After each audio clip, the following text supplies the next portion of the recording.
Yeah, let's do this Madison Cawthorn thing. It's going to be interesting to see, and we're going to talk about this tomorrow. We didn't go into it, but this report from the Rolling Stone, I know Hunter Walker is a pretty, I have found his reporting to be pretty solid in the past. We're going to talk about this report from Rolling Stone, among other things, tomorrow as we do the news. But I think Madison Cawthorn is implicated as one of the congresspeople who was apparently in contact with planners on the January 6th thing. And there was a strategy here, and we will talk more about that. But here is Cawthorn with Dartmouth activist John Cawthorn. He is at the Dartmouth College Republicans event in Hanover, New Hampshire. Dartmouth gave us some of the great luminaries like... what's her face on Fox? Laura Ingraham. And I think did Dinesh D'Souza go to college with her? And they dated, so there's an image for you. Was Ann Coulter? Did she go to Dartmouth? Yes, he also dated Ann Coulter. Yeah. She's Cornell, though. Putting up numbers. Was she Cornell? I'm not sure. Well, maybe I'm just confusing their romantic history. But there it is. Dartmouth is a pretty conservative place. Yes. And the Ivies, maybe one of the most. I would imagine. Yeah. And here is Dartmouth student activist John Cawthorn asking Madison Cawthorn a question at a college Republicans event. And this is interesting because this guy is a college Republican, and I think maybe some of the younger people realize, like, their party seems to be going a little bit off the rails. But I just had a quick question for you, Congressman Cawthorn. A majority of Republicans believe that President Biden was not lawfully elected. Now, you know that he was, and that he won the 2020 election. So when will you stop lying to your constituents, admit that Donald Trump lost, and end this senseless attack on our democracy? Well, number one, I completely wholeheartedly disagree with you. I believe the election. On the facts, you disagree with me?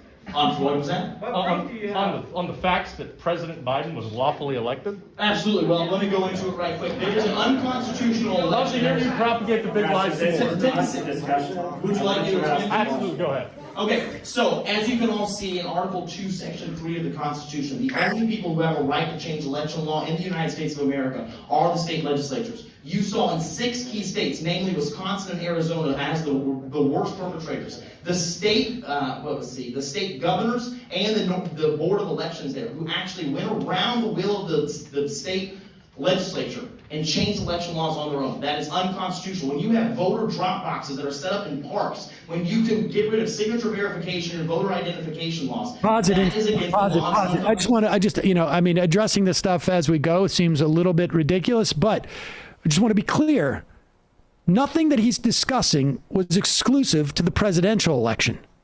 There was a tremendous amount of Republican state lawmakers, some Democratic, but more Republican state lawmakers who won under these circumstances. If you're going to say that Joe Biden was not lawfully elected because of what he's stating there, you must necessarily say the exact same thing about every single elected official who was on that ballot on that day.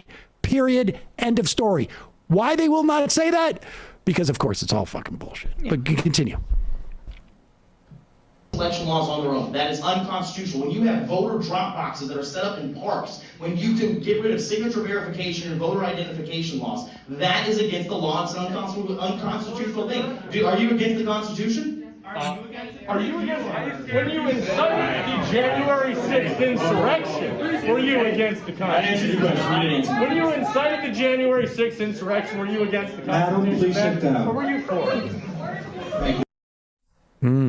They're getting on those college Republicans there. Almost sound like they're rational. Yeah, maybe it was an open meeting, so it didn't necessarily need to be college. Well, that guy that guy is definitely ID'd as a college Republican. That's where. He's not a Republican himself. Yeah. I'm sorry. I attributed some Republicans with, Yeah, I was about to say, but it does, it maybe speaks to the fact that the Dartmouth College Republicans are to a little bit of the left of the Republican Party that they let somebody in. I'm not as convinced. I have a feeling that was probably open, and that right. But my point is, they had an open meeting. Well, they could have had a closed meeting. It's also possible that the Dartmouth basically doesn't allow you to close it off to That's people. The point. I don't know. Maybe Michael Tracy can go there and investigate. I was gonna say. And this guy John is the digital director for the Democrat running against Marjorie Taylor Greene, just for some context. Oh, okay. Okay. All right. So this guy, okay. That I didn't makes a lot more understand who he sense is. now.